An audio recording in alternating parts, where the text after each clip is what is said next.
Well, the Kyrie Irving era is over in Brooklyn anyway, but for Dallas, it's only beginning. A blockbuster trade reported on a Sunday afternoon, and we're with you to break it all down. Welcome into our NBA TV studios. It's game time. I'm Kristen Ledlow. He's Greg Anthony. He's Sean Powell.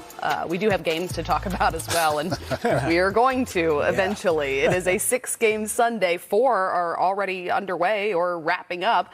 But first, the breaking news in basketball. Within days, the Brooklyn Nets have fulfilled Kyrie Irving's trade request.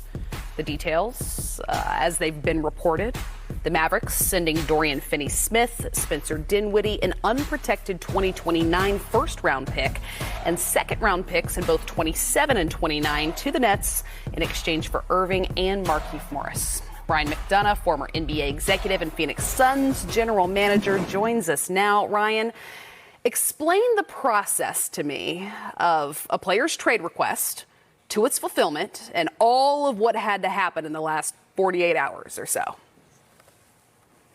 Kristen, I think the contract is really important here in this situation. Kyrie Irving was going to be an unrestricted free agent this offseason, meaning he was going to leave the Brooklyn Nets. He delivered that message over the past few days. And I think that was the final straw for Joe Tsai, the owner, and Sean Marks, the general manager. So they canvassed the league. They talked to all the teams with Kyrie interest. Keep in mind, Brooklyn wants to remain competitive as a championship contender with Kevin Durant on the roster. So I think in Spencer Dinwiddie, they got the best positional replacement they could get for Kyrie Irving. They also got a good role player in Dorian Finney-Smith. And I think part of the reason they did this deal now was the first-round pick they got from Dallas. I wouldn't be surprised if they repackaged that to try to upgrade their team around KD and now Dinwiddie. How about Luka and Kyrie playing together? Is that a deal you would have done? 2 guys you would have put together?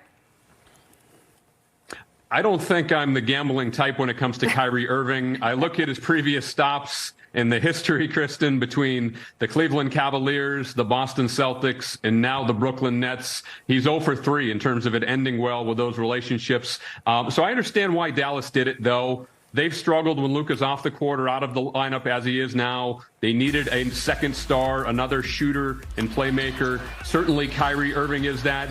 But this is a gamble, and I think if you look at Kyrie's history, handing him the keys to your franchise and giving him that control, which you will have as a pending unrestricted free agent, I think that's a big risk by Mark Cuban and the Dallas Mavericks.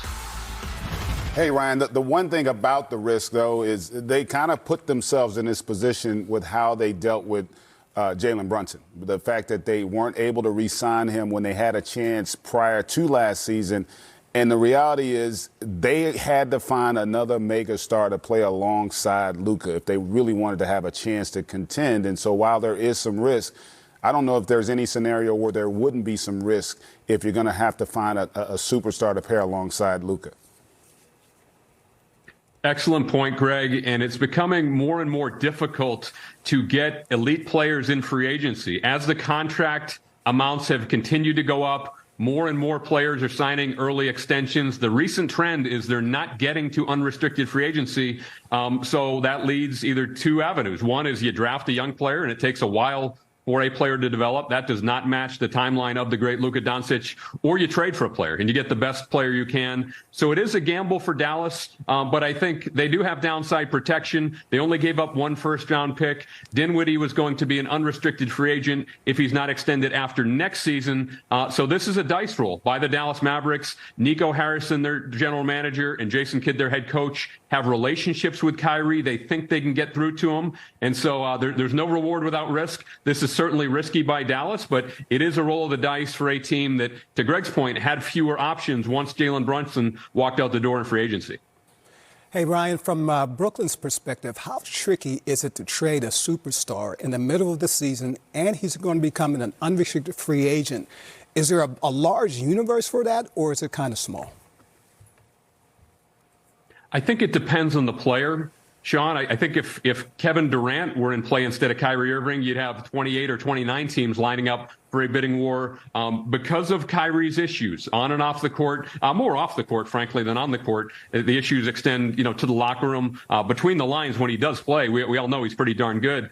So I think that did limit the market. And then you look at the teams in the mix, especially the two from Los Angeles. Those teams have made big deals in the past. What the Lakers gave up to New Orleans to get Anthony Davis, what the Clippers gave up to OKC to get Paul George. Those are not teams with a lot of young players or draft assets, and that's why I think Dallas was in a pretty good position. They have control of most of their first-round picks going forward. They had a positional replacement in Dinwiddie and a good wing defender, a 3-and-D guy in Finney-Smith. And so I think as Brooklyn surveyed the market, this is not a great return for the Nets, especially given what they hoped they would put together 3.5 years ago when KD and Kyrie showed up in 2019. But it is a solid return that keeps Brooklyn competitive, given the limited marketplace for Kyrie. You mentioned, though, that they may not be finished with these picks now as assets and 4 or so days away from the NBA's trade deadline. Where do you think the Nets are going to look to stay competitive this season? Well, Kristen, keep in mind they owe a bunch of unprotected first-round picks and pick swaps to the Houston Rockets still because of the James Harden trade. Not the James Harden trade to Philadelphia, the one before that. It gets confusing, but the one when James Harden went from Houston to Brooklyn, they gave up a bunch of unprotected picks and pick swaps. So I think part of the reason, not only to do this deal with Dallas, but to do it today, was to get the 2029 first-round picks from the Mavericks. That pick is unprotected. As soon as this trade is finalized, then Sean Marks and his front office in Brooklyn can look to trade that and put it in play to try to upgrade the roster. They do have Ben Simmons in addition to Kevin Durant. Now they have some good depth with Dinwiddie and Finney-Smith and others on the roster, Patty Mills. So this is a team that still has championship aspirations. They don't have a ton of young players, so I think they'll try to use that first-round pick to bring in, to add to their depth. I think especially on the front line, Kristen, if I were in Brooklyn, that's where I'd look. The Nets have some perimeter and wing talent, but they have been beaten up front at times. Nick Claxton's had a terrific year. He doesn't have a lot of bulk. I wouldn't be surprised at all if Brooklyn tries to add a center, especially someone with some strength, over the next 4 or 5 days. Hey, Ryan, the other, 800-pound gorilla in the room is how does this affect Kevin Durant? What's his mindset? What's the thought process of him moving forward? Because, again, remember, this is a person who demanded a trade, either me or them, this past offseason when it came to Steve Nash and Sean Marks. They ended up firing Steve Nash. You have to wonder how he's going to deal with this and what his thought process is going to be as they now try to revamp this roster for the umpteenth time in literally the last 13 months. And that's why I think Brooklyn will be very aggressive, trying to utilize that first-round pick from Dallas, the young players on the roster, whatever they can to try to appease Kevin Durant. I don't see a scenario in which they trade Kevin Durant between now and Thursday's trade deadline. I guess anything is possible in the NBA, and we've seen wild things happen in this league, especially in recent years. But I think they'll try to upgrade the roster. Keep in mind, Kevin Durant's contractual situation is very different than Kyrie Irving's. He signed a 4-year extension that I was down in Atlanta with you guys just before free agency started last year, and we were talking about KD's trade request in late June. They've obviously played half to 2/3 of the season. Durant played great when he was healthy. He's still on the roster. He's still under team control for a number of years. So I think Brooklyn will do whatever they can, Greg, either with that pick, with their young players, with creative trades to try to appease Kevin Durant. They have him under team control for a while, and they want to win with KD because if you let him walk out the door, especially without draft picks and with pick swaps and all that they owe to Houston, it could be a decade or more before you're in a position to get a guy who's as good as Kevin Durant.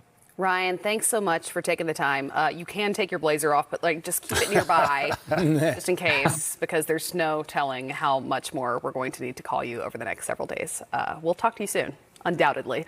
Kristen, for you guys, I'm ready anytime. Call me whenever. Awesome. This conversation can take us down many different avenues. Let's start in Dallas with Luka. He quite obviously needed some help. The team is 0-7 in games that he's sidelined, and now he's got a generational point guard on his team. How do you think that duo will shake out? I think they'll work well.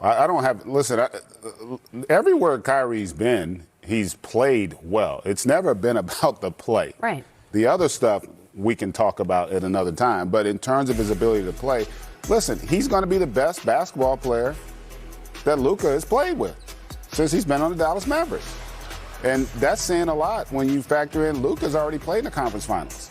You know, he's gone to a 7th game in the playoffs before, prior to that conference final. So I think the fact that they bring in not just another generational talent, but he's also a dynamic scorer, playmaker. And so now what you might get is addition by subtraction. I think you'll see Luka's usage potentially go down a little bit, but the team goes up because they had a lot of one-dimensional players that at times will struggle when they are going to be forced to have to make plays. To be able to have those two guys on the floor at the same time, it creates a lot of challenges. And ultimately, now it's how you build around those guys. You can have more specialists now when you've got that type of dynamic talent, as we saw with Brooklyn, right? When KYRIE this year, they went for a stretch where they're 18-2 with those two guys as really the only first and second option type players, and everybody else can then just fill in the void. And so I think they'll work well. It'll take some time to get on the same page, but they've also got the right kind of coach in Jason Kidd. Somebody's going to command respect, that you're going to have to listen to, and who's going to hold you accountable